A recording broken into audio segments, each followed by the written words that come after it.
Alright, what's up guys? My name is Zach, and today I am driving a 2010 Mercedes GLK 350 4matic. Up front is a 3.5 liter V6, and down below is a 7-speed automatic transmission. Now I am super excited to be driving this here GLK for a couple of reasons, but mainly the fact that I've never filmed a GLK before. I've only done a handful of Mercedes SUVs at all, and so I'm excited to get my beak wet today with the GLK. But before we get on to anything else, I have a website, zackpradel.com, where you can buy stickers and other merchandise when it becomes available. You can also submit your own vehicle to be reviewed by me through a quick and easy submission form, and you get a video of your car just like this one.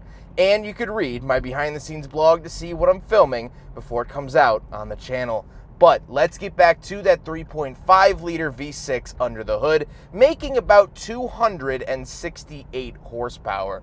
Well, this engine was used by a lot of different Mercedes products, even ones that I filmed here on the channel, the C-Class, E-Class, you name it, it probably got this engine at some point, and there's a couple reasons for that. First of all, car makers like using one engine. It's easier to manufacture parts for, it's easier to find issues with, plenty more R&D, all of that stuff. But the other reason is that it makes a healthy amount of power for whatever application you want. 268 horsepower in a sedan is great. 268 horsepower in a smaller SUV like this is great. 268 horsepower in a convertible is great. So they end up using this same known theory in all of their vehicles. Now, there was a balance shaft gear issue in earlier versions of this engine, but by the time they put it in this, the GLK, those issues had already been solved. This car debuted in 2008, of which was like the last couple years for that balance shaft issue. So no need to worry. That's the nice thing about this car, is that yes, it is a Mercedes, and some people start to worry about older Mercedes, but these cars are pretty reliable. I have a friend who's a Mercedes tech, and he said we rarely see them come in for anything more significant than an oil change, and that's awesome. These cars are going to be reliable as time goes on, and that's really nice to see. Like I said, paired to it is a 7-speed automatic transmission. Mercedes of this era loves using their 7 speeds, and I never really have had an issue with them. I think they shift well, they're nice and quiet, and it's definitely doing the job today. Last but not least, like I said at the top of the video, this is the 4matic, meaning it is all-wheel drive. With that stuff out of the way, let's talk about the interior. Well, in front of me, I have 3 very plain gauges. Off to the left is my fuel and coolant temperature. In the center, I do get a speedometer as well as a little digital screen. It's a rather primitive digital screen. It only has one color, it's black and white. However, it works, it does the job, and it's still functioning here 12 years later. Then off to the right, I have a little tachometer. On the steering wheel, on the left, I have my selectors for that center screen we just talked about. And off to the right, I have my phone options and voice commands. Off to the left of me, I do have my headlight switches, fog light switches, all of my light options, as well as a climate control vent. And on the door, I have my power window switches. You'll notice this is actually the same exact switch panel that you'll find in the first gen Tesla Model S. Tesla actually bought these from Mercedes, kind of an interesting fact. And then on the door itself, I do have 3 different memory seat options. Very, very nice to have 3 options. My lock and unlock and power seat adjustments. Moving into the center, I do have the Mercedes radio. It is rather dated at this point, but it is a 2010, like I said, designed in 2008 or even earlier, so you can't really knock it too hard for being out of date, but it still functions. This is an early version of Mercedes command system, and I don't really have many more woes with it. I do also get a backup camera, but the interesting thing is that it only works when the screen is on, so if you turn it off, you don't get a backup camera anymore. So you have to have the radio on in order for the backup camera to actually work, which is kind of interesting and seems like a safety concern, but that's okay. Then I have 2 climate control vents and a hazard switch. And then I have all my controls for the radio. I have a number pad, I can switch between disc and radio and navigation, as well as I have my CD player, I have my skip track and on-off button, and I have my heated seat options down below. I am very, very happily enjoying them. It is 22 degrees Fahrenheit out right now, which is like -1,000,000 Celsius, and I'm very happy that this has heated seats. Speaking of heated seats, however, I do have my climate controls down below. I do get dual zone climate, which is fantastic, as well as I have like a max cool button and things like that, so plenty of options here. Then I do get a little ashtray and cigarette lighter. Of course, this is a luxury vehicle, so you need that. And then I have the shifter itself. The shifter was used in a lot of other Mercedes products. I'm pretty familiar with it at this point, and I don't really have any issues with it. Then I do have another additional selector dial for the infotainment screen, and this has an amazing feel to it. It's very, very clicky, and I like that a lot. It might be edging a little bit on the cheaper side of clickiness, but I still really like the way it feels and the way it functions.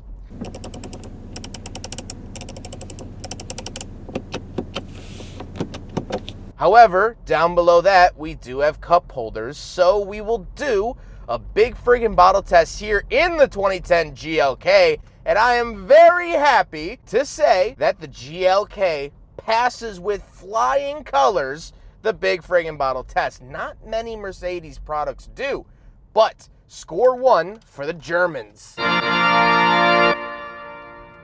I get a rather interesting looking armrest. And then we gotta talk about the seats. The seats are power, memory, and heated, which is pretty much anything I could really want from a luxury car of this era. They're nice and comfortable, and they definitely do the job well. However, speaking of seats, we do have back seats, so let's go do a backseat review in the GLK. All right, so we're in the back of the 2010 Mercedes GLK 350 4matic, kind of a long name, and it's not amazing back here, but it is pretty decent. My knees are touching the seat a little bit, but my seat is moved back quite a bit.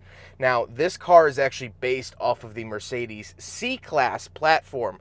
So basically, when you get down to the mud and guts, this car is the same as the C-Class, just with a different body on it, for all intents and purposes. Obviously, there's a lot more change, but just to make it simple. So, the C-Class is shorter than the E-Class, so you do feel a little bit of that shortness when it comes to this. However, not anything crazy. I don't really get any crazy amenities back here either. I do have 2 climate control vents for myself, which is really, really nice, as well as I get like a cubby, and I do get a center console that opens up. I have openable cup holders from there. They kind of fold out like that.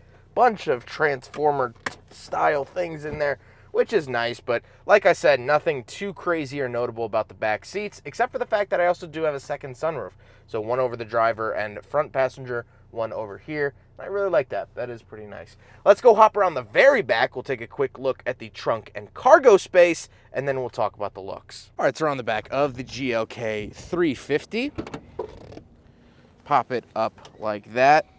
And then we do have some pretty decent space back here. I am pretty happy with that. However, something I want to note is that I actually get a wall outlet over here. A lot of cars have 12-volt outlets like this. Bada bing, bada boom. Pretty standard there.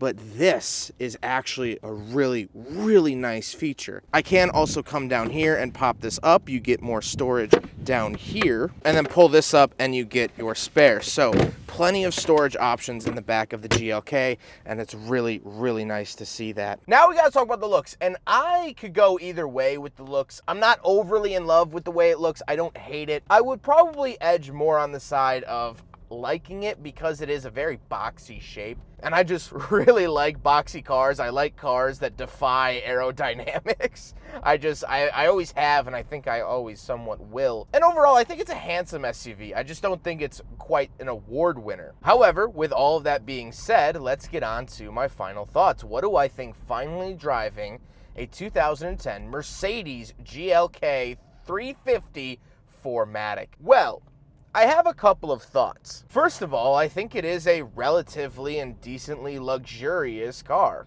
I have the heated seats and the memory seats and the nice command system that I'm sure was cutting edge in its day. It has a really nice ride quality. It is still very quiet to drive, which is very nice. And overall, if someone were to ask me, hey, is the GLK a luxury car?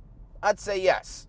And you know, there's some luxury cars that I wouldn't necessarily co-sign as being luxurious, but I think this one is relatively in that ballpark. But what I mainly want to talk about is how uninteresting this car is. And that's a good thing. Like I mentioned earlier, these are pretty reliable, at least in the realm of Mercedes. Buying an old Mercedes can be quite the gamble. Some of the CLKs that I've driven, the little coupes, the sports cars with the V8s, can be wiring nightmares. For instance, the car you're seeing now shifted into second gear while I was filming it and then refused to shift into any other gear besides park, and once it was in park, it would not shift out of gear again until I went under the hood, disconnected the battery, put the battery back on, then I could drive the car. That car, as much fun as it was with the throbbing V8 under the hood, it was a problem child. This car isn't. This car doesn't have any crazy maintenance nightmare stories. This car won't stop journalists on a red carpet. It's not amazingly exciting. But because it's not anything crazy, it opens up the owner and driver to experience the world. There's a sticker on the back for Crater Lake National Park. And I'm going to talk about it because I actually visited Crater Lake myself this summer, and it was one of the prettiest places I've been. When a car doesn't make a fuss, it opens up the opportunity to enjoy the other moments in life. It's not a drama queen. It doesn't want the attention. It gives the attention to where you're driving or who you're driving with. It is the negative. It's the opposite. That's the glory and the beauty of cars like this, where you can look back and say, hey, I remember taking that car to Crater Lake National Park or Mount Rainier or Redwoods National Park. I remember picking up my friend on his 21st birthday in that car.